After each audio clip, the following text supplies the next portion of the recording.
দিয়ে চালিত। সকলকে স্বাগত। মনের কথা এই সময় আমাদের দেশ এই ভারতবর্ষ। আমাদের সংক্ষিপ্ত বলছি, আমাদের এই যে ভারতবর্ষ স্বদেশ ভূমি এবং ভারতের শাশ্বত যে সনাতন ধর্ম, সত্য শিব ও সুন্দরের যে আদর্শ, এই ভারতের শাশ্বত ধর্ম এবং ভারতীয় যে সংস্কৃতি, বিজ্ঞান, দর্শনের অনুশীলনী ভারতবর্ষের মানুষকে প্রকৃত অর্থে ভারতীয় করতে সক্ষম হবে। সুতরাং ভারতীয় যে আদর্শ, চিন্তা ভাবনা আমাদের গ্রহণ করতে হবে। ভারতীয় যে ধর্ম, হিন্দু ধর্ম, সনাতন ধর্ম, আমাদের এতে মুক্তি। ভারতবাসীকে জাতি ধর্ম নির্বিশেষে নির্বিশেষে সমবেত শক্তিতে মাথা তুলে দাঁড়িয়ে বলতে হবে আমরা ভারতবাসী। এখানে আমাদের মাতৃভূমি ভারতভূমি এবং ভারত আত্মাই আমাদের আত্মা। এখানে বিপরীত চিন্তার কোনো অবকাশ নেই।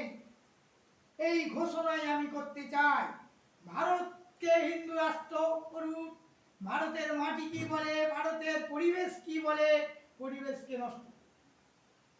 ভারতবর্ষের অর্থনীতি কিভাবে যাবে, বেকার সমস্যা কি করে মিটবে, নতুন সরকার এসে যে চিন্তা ভাবনা, বেকার সমস্যা এই নয় যে সোনার বাংলাকে নষ্ট করে শিল্প, বড় বড় শিল্প গড়ে তুলবো, এতে চাকরি পাবে না, এটা হতে পারে না। বড় বড় শিল্প, হাওড়া জেলা, হাওড়া শিবপুর বোটানিক্যাল গার্ডেনের জিকেডব্লিউ, গ্যাসকিন, স্যাঙ্কিন, বান কোম্পানি, আরো কত বড় বড় কারখানা বন্ধ হয়ে গেল, মাঠ হয়ে গেছে ফ্ল্যাট হয়ে, সেখানে বহুতল বাড়ি গড়ে উঠেছে। লজ্জা করে না? তখনকার তৎকালীন চলে গেছে পরাধীন ভারতবর্ষে, কিন্তু আজকে স্বাধীনতা বাংলাকে নষ্ট করছেন কেন? আমি এইটাই আমার আবেদন। ভারতবর্ষের আমাদের কেন্দ্রীয় এবং রাজ্যের প্রশাসন এবং মন্ত্রিমণ্ডলকে ভারতের মাটি নষ্ট করবেন না, বিশেষ করে কৃষি প্রধান দেশ এবং ভারতের বিশেষ করে বাংলার মাটি। বিবেকানন্দের কথা টাটা জামশেদজি শুনেছিল, জাহাজে বিবেকানন্দের সাথে দেখা হয়েছিল, তাতে কথোপকথনে বলছি আমি বাংলায়, টাটা জামশেদজি বলছে আমি বাংলায় যাব, ভারতবর্ষের বাংলাকে আমার ভালো লাগে, সোনার বাংলাতে সোনার ফসল, আমি সেখানে শিল্প প্রতিষ্ঠা করব।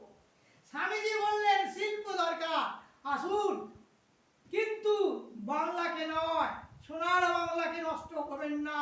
সুজলা সুফলা, সেখানে ধান, গম, জব, পাট এবং আমাদের আলু, বেগুন, সবজি, পাতাকপি সব হয়।